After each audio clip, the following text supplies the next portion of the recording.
Exodus 23, be opening there, please. Exodus chapter 23.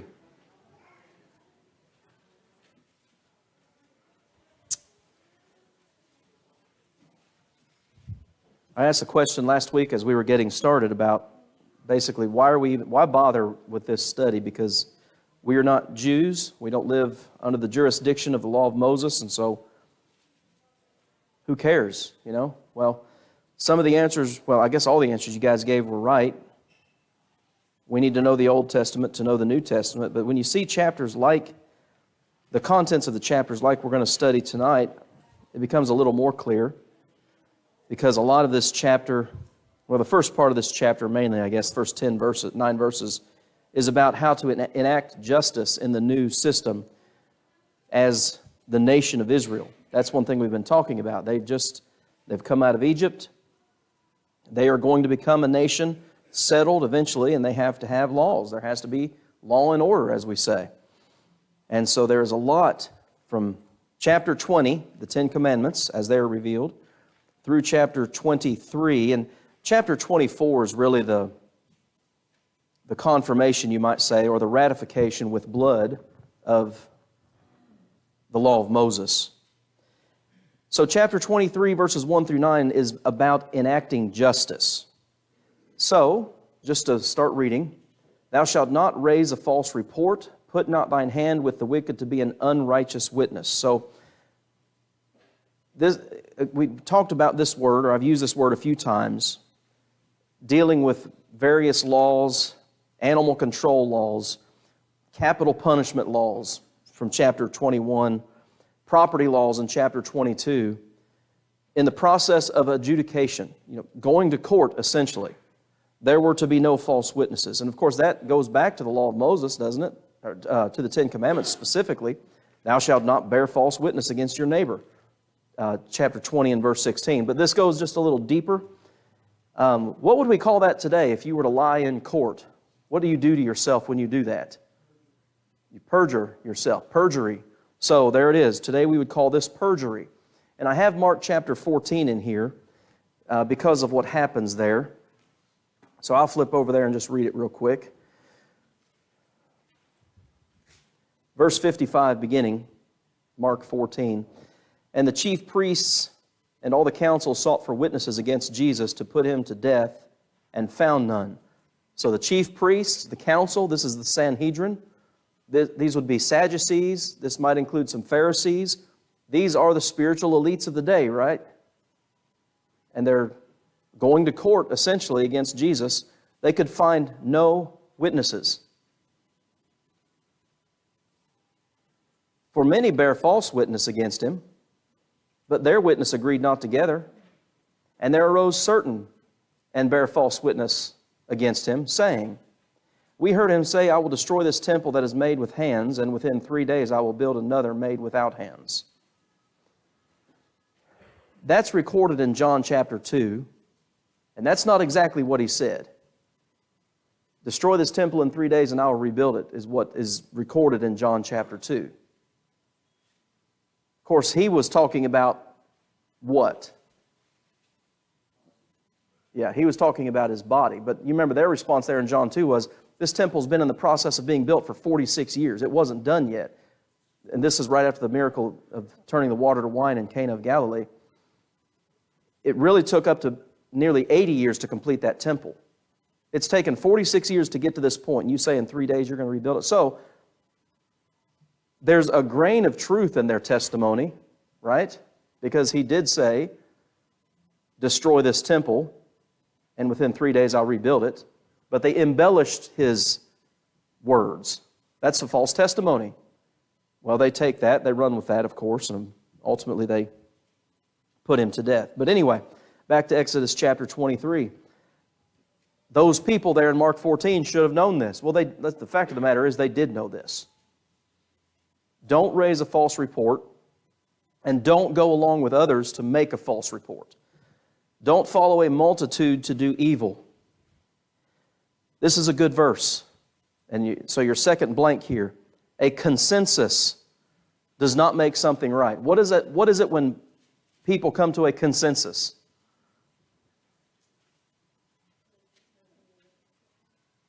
What? What's a consensus?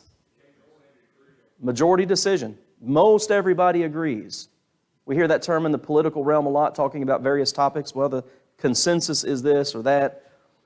Well, a consensus does not make something right. Just because a majority of people believe something or do something does not make that thing right. A majority doesn't determine truth. And so, that's part of the law of Moses. Neither shalt thou speak in a cause to decline after many, to wrest judgment. I'm going to read that from the New King James. Nor shall you testify in a dispute, so as to turn aside after many, to pervert justice. It's a little easier reading there. So again, tell the truth. Neither shalt thou countenance a poor man in his cause. The New King James is better here. Do not show partiality to a poor man in his dispute. And he's going to look at both sides of this poor man thing. The first one, right here, compassion for one's socioeconomic status does not change the truth.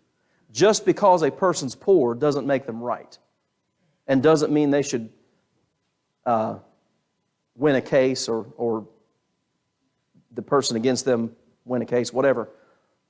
That's a person's placement in society doesn't determine what's right when it comes to justice. Now, we'll just go ahead and skip down. Look down at verse 6.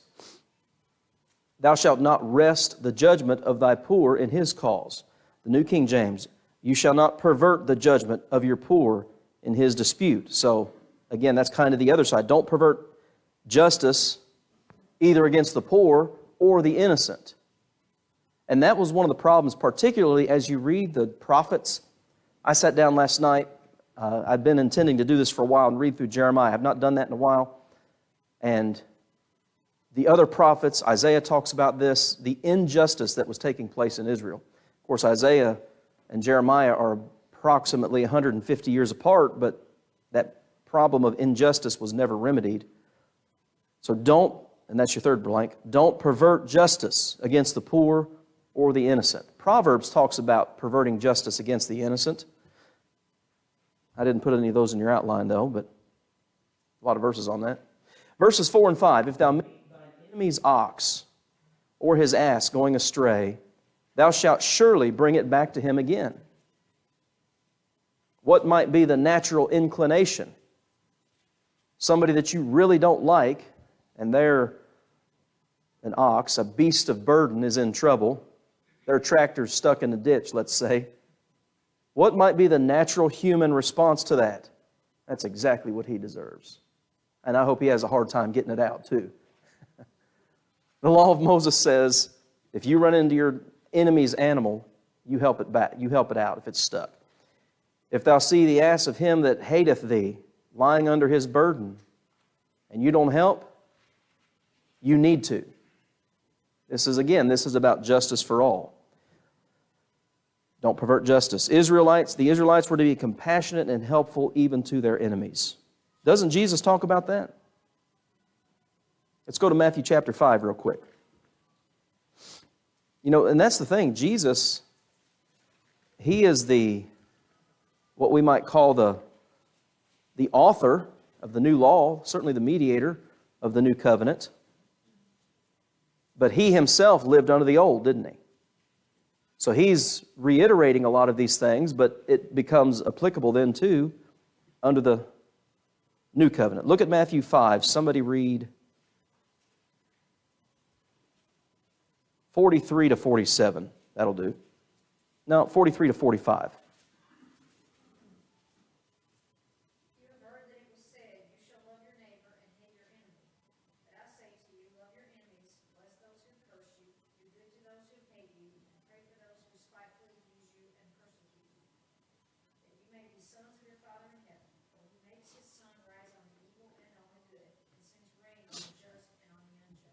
Okay, God is generally good to all. Now, I think there's a special sense in which God is good to His own people, but He is good to all. So why shouldn't we be? And if you look there, if you're still in Matthew 5, if you look down at verse 48, it says, even so shall you be perfect as your Father in heaven is perfect. Luke's account, the parallel in Luke is interesting.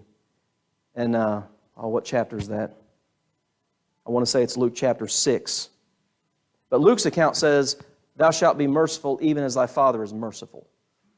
So he's not calling for sinless perfection there in Matthew 5:48. He's talking about your relationship with your fellow man in view of how God has treated everybody.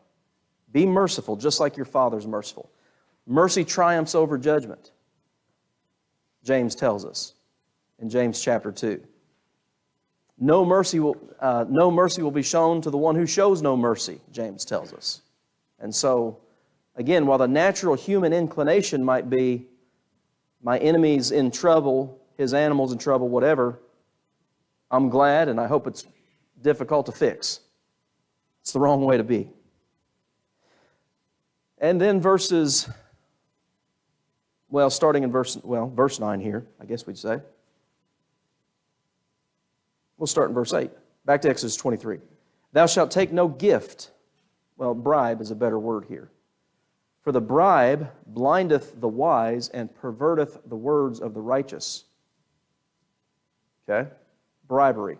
Somebody turn over to Deuteronomy 1. Who's going to do this for me? Deuteronomy 1. All right, Tristan, 16 to 18. And Jay, since you raised your hand, Proverbs 17:23. So I've already mentioned the Proverbs once, and here I've got one of the verses. The book of Proverbs, I don't know how many times I've read through that book. It is so practical, so down to earth, and many of the laws that you see specified in Exodus, Leviticus, you see principles of those laws just scattered throughout Proverbs. All right, Deuteronomy 1, 16 through 18.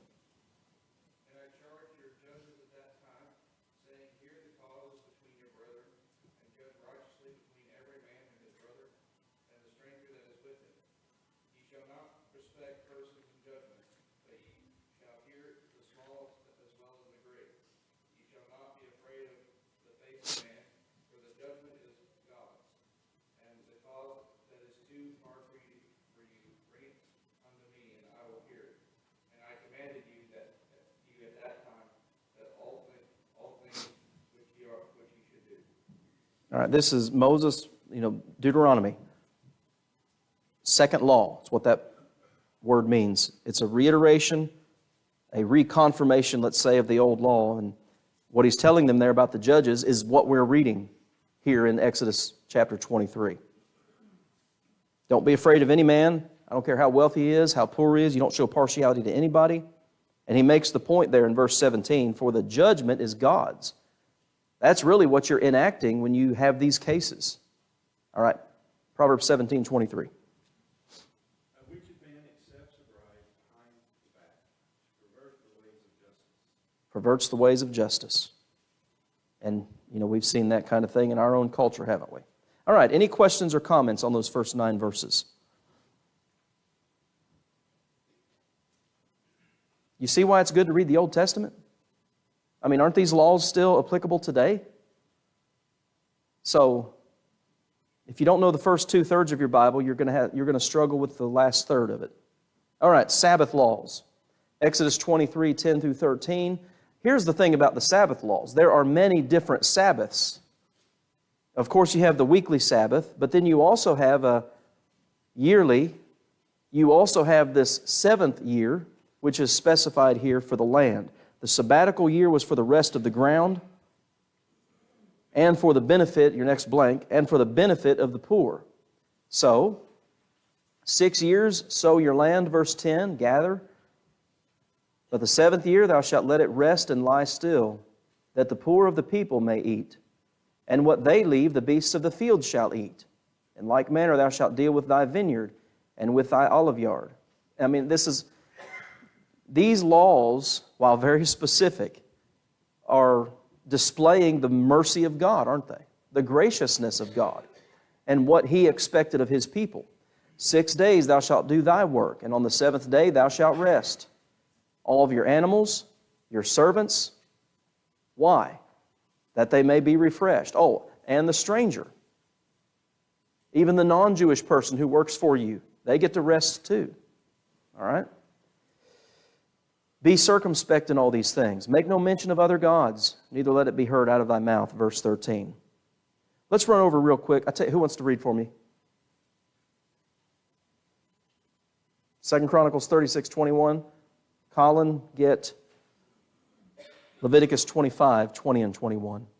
So Israel, one of the reasons Israel went into captivity was their failure to obey the Sabbath laws. This is 2 Chronicles 36:21.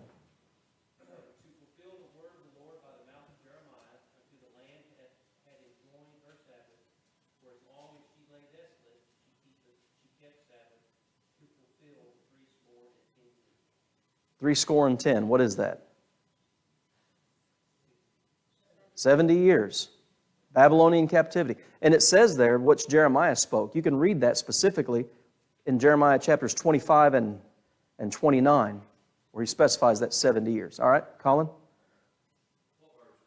Leviticus 25, 20, and 21.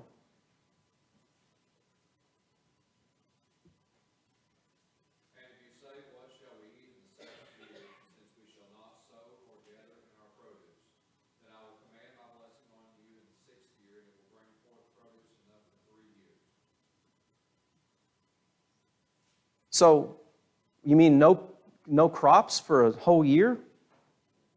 God will take care of it. That's what that says, right? Yes. Yes, sir.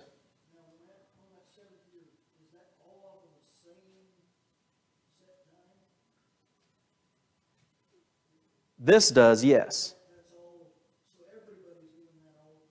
Right. Yeah, this is nationwide.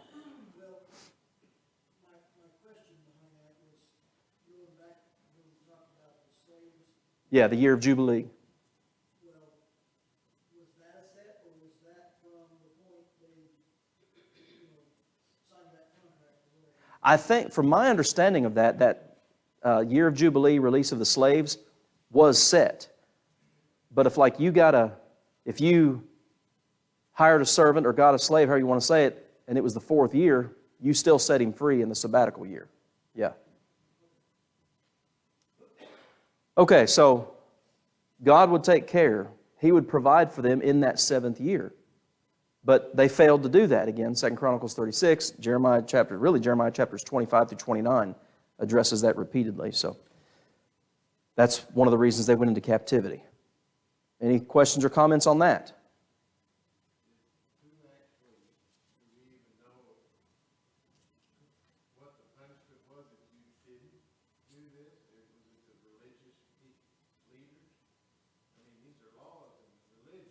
Mm. For a whole country, but it wasn't like there was a state police that was going to make sure you didn't throw a crop there. How did that? Do we even know how that worked? I don't know the answer to that one. How was it enforced? Yeah. I don't know. Perhaps. Perhaps they were more reverent than we.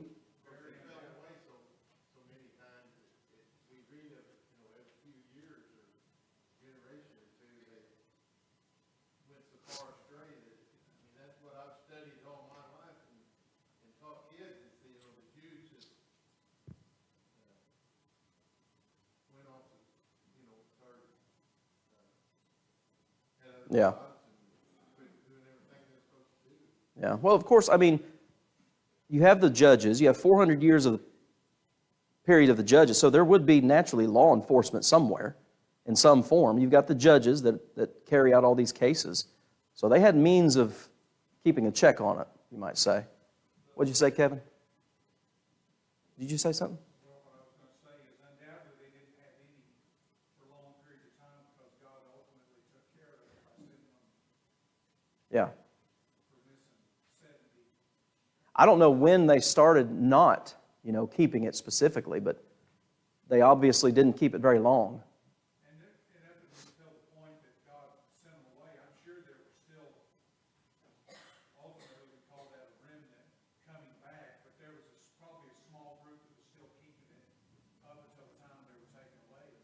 Well, and that's another thing Jeremiah talks about. It's because, like I said, I read the first 26 chapters last night, and there's this phrase that appears 3 times in the first 26 chapters, and the phrase is, "For I will not make a full end of Israel." And Jeremiah is just right before Babylonian captivity when he's writing.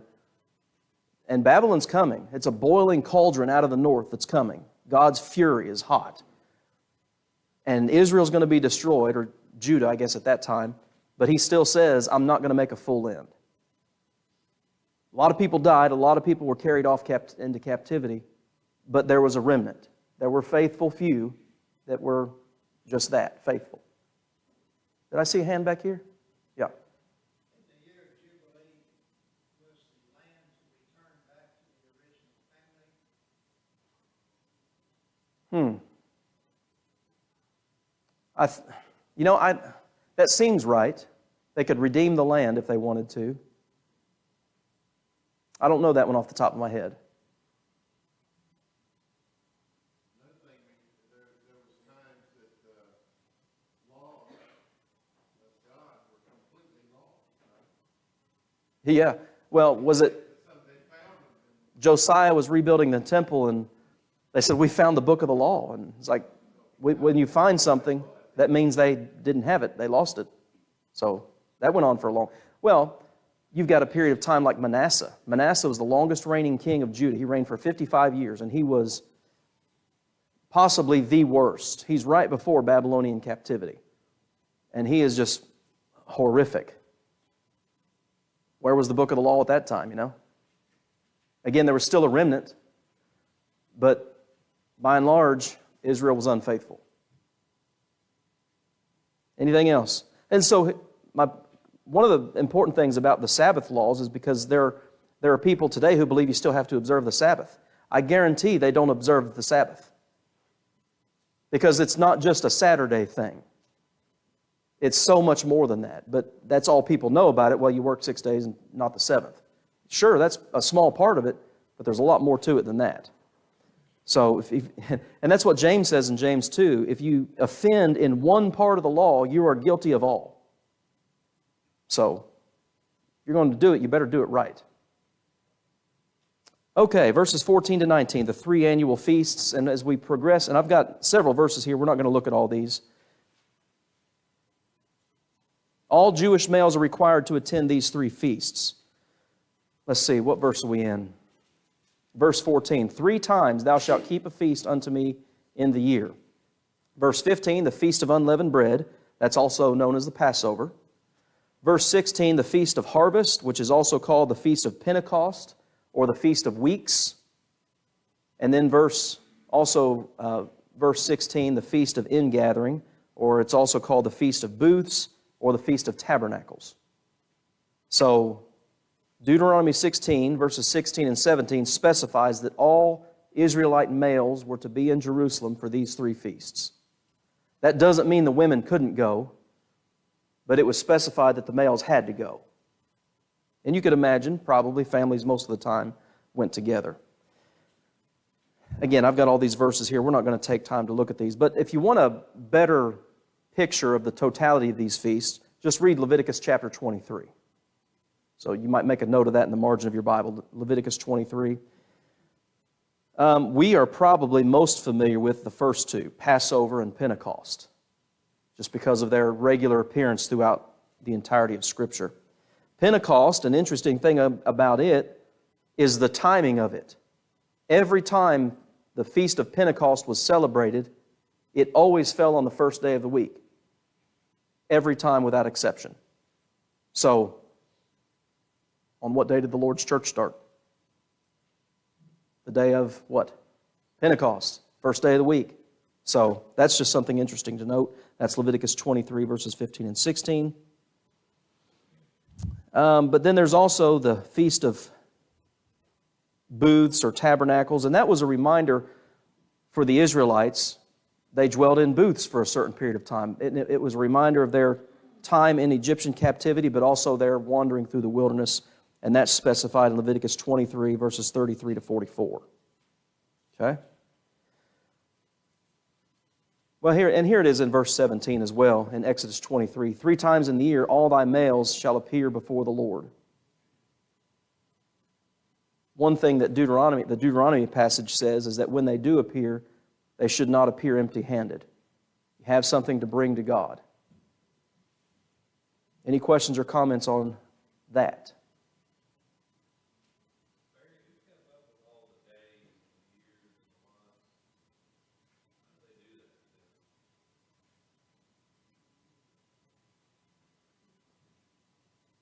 I don't know how to answer that.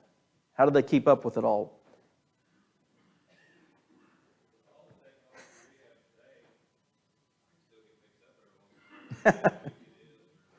Yeah.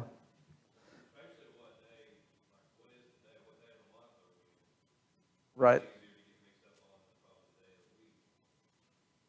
Well, and their calendar was a lunar calendar. Each month had 30 days. And so based on that type of calendar, these shifted. Like, so this would be interesting for you. Google, just do a Google search. When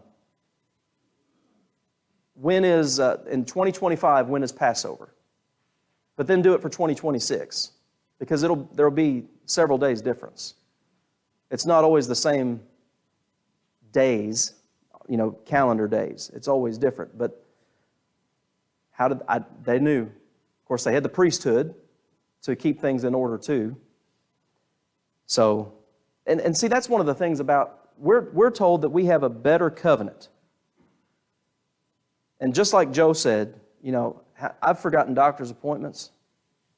I've been sitting in my office here and I'll get a text from Nikki Cash, you coming to get your hair cut?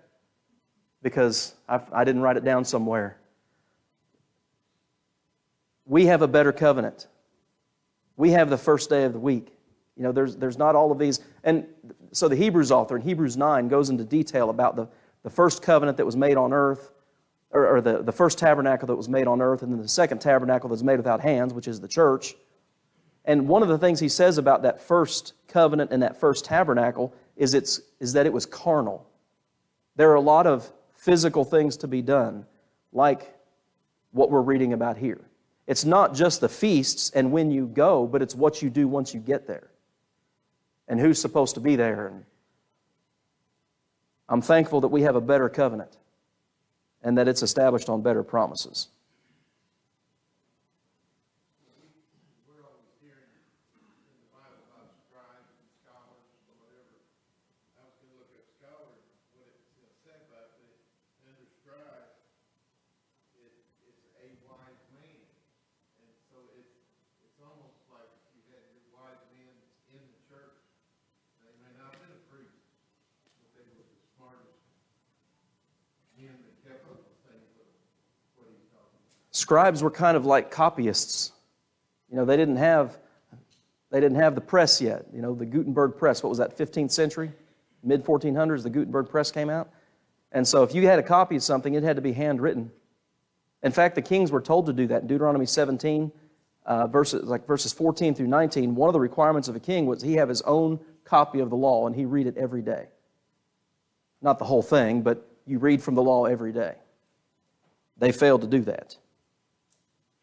All right, 3 annual feasts, all the males were required to attend. Verses 20 to 24, have about 5 minutes left. The angel of the Lord is talked about here. And this is an interesting section. Oh, I skipped over verse 19. The first of the first fruits of thy land thou shalt bring into the house of the Lord thy God. If you want to read more about that, read Deuteronomy chapter 26. First fruits, it's off the top. This is dedicated to God for nothing else. Thou shalt not seethe a kid in his mother's milk. That's repeated in Exodus 34 and also in Deuteronomy. I can't remember the text right now, but 3 times that we're told that. You tell me why. That's what I thought. Don't ask me why. No, I did read some things where people connected it to pagan rituals. I don't know. Don't do anything that might remind you or that might involve you in paganistic practices. It was important enough to say it, though, 3 times. I'll say it that much. All right, verses 20 to 24. Behold, I send an angel before thee. So, it's capitalized in my Bible, in my King James and in my New King James, it's capitalized. to keep thee in the way, and to bring thee into the place which I have prepared. Now, what was it that led the Israelites on their journey? What could they see that would lead them in the day and in the night? Pillar of cloud in the day, pillar of fire at night. But this is not that. I put in your outline here, many people surmise that the angel is a reference to the, it's a fancy word here, fancy phrase, pre-incarnate Christ. The Word, okay, John 1:1, in the beginning was the Word, and the Word was with God, and the Word was God. Many people surmise that that's who that is. The second member of the Godhead before He took on flesh. I don't know. The Hebrew word for angel is malach, and it simply means messenger. Some people say, well, that's Moses. I know it's not Moses because there's another text that talks about Moses being with the people and the angel of the Lord going before them. So the angel here, this messenger, is not Moses. But some people think that it is Jesus. Some people think that it might be Michael or Gabriel. We're not told specifically. So that's why I use the word surmise. To surmise means that you basically make an assumption and you have no proof. So that was an appropriate term to use there. But we do know this from reading verses 20 to 24. They were to obey Him and not provoke Him. He would not pardon the rebellious. So He had some obvious power, and then, quote, for my name is in Him. Whoever this being is, I wrote this in the margin of my Bible. This is from a commentary, the Jameson Fawcett Brown commentary. The whole nature and essence of divinity was in Him. Okay. Very powerful being who apparently had the ability to punish sin, but also to forgive sin and to protect them from their enemies. Somebody on the live stream says they have the American Standard Version and A is not capital, or angel is not capitalized. So, anyway, name. Somebody turn over real quick, Psalm chapter 9. Who's going to do this for me? Garrett. All right, Psalm 9:10. Your last blank on the outline. Name indicates nature. It's not just the letters that you put together to make a sound. Psalm 9:10. And those who know your name will put their trust in you. For you, Lord, have not forsaken those who seek you. That speaks to God's nature. If they know your name, they know that you won't forsake them. They know how you are, who you are. So the angel would bring them to Canaan, and God would drive out their enemies. This is also mentioned in, let's see, chapter 32, verse 34, chapter 33 and verse 2. What does 32:34 say? My angel shall go before thee. Yeah, that's when He was talking to Moses. My angel shall go before thee. Some interesting study there, but frankly, you have to assume. All right, then verses 25 to 33, you have God's conditional promises to Israel. The choice of blessing or cursing was strictly on Israel.